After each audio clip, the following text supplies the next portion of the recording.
Hello friend, कशा आहात तुम्ही सगळे? तर आज आहे गुरुवार, त्याची मला तयारी करायची आहे. सगळ्यात आधी जाऊन दुकानात सामान वगैरे घेऊन आले. घरी येताच मी पूजेचे सगळे सामान ठेवलं होते एकत्र. ते सगळं काढून मी पूजा मांडायला घेतलेली आहे. सगळं सगळं कसं पूजा मांडले की कसं मन प्रसन्न राहतं.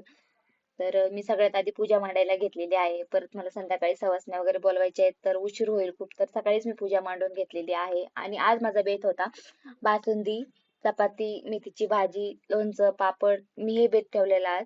सकाळीच मी बासुंदी बनवून ठेवली होती, कारण की सकाळी बासुंदी जर तुम्ही बनवून फ्रीज मध्ये ठेवली तर खूप छान घट्ट होते आणि खूप छान चवीला लागते. तर स्वयंपाक झाल्याच्या नंतर मी पुस्तक वाचायला घेतलेलं आहे. पुस्तक वाचून झाल्याच्या नंतर हळदी कुंकाला बोलवायला गेलते बायकांना.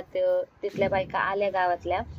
तर बायका येईपर्यंत मी आपले थोडेसे व्हिडिओ वगैरे काढले. आणि बघू शकता तुम्ही, पूजा मी अशा पद्धतीने मांडलेली आहे. कशी वाटली माझी पूजा मला नक्की कमेंट करून सांगा. सवासणी बोलवली होती जेवायला, एक सवासणी जेवायला घातली. आणि चिल्ली पिल्ली बघा कसं गोंधळ घालतात ते. सवासणी आली, त्याला हळदी कुंकू लावून ओटी वगैरे भरली.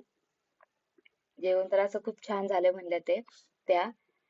तर त्यांची वटी वगैरे भरून असंच एक एक एक एक हळदी कुंकूला बायका येत होत्या, त्यांना हळदी कुंकू वगैरे लावून झालं. पुस्तक वगैरे, केळ, पुस्तक, फूल असं मी दिलेलं आहे. अशा 5 जणींना मी ओवाळून त्यांना पुस्तक वगैरे दिलेलं आहे.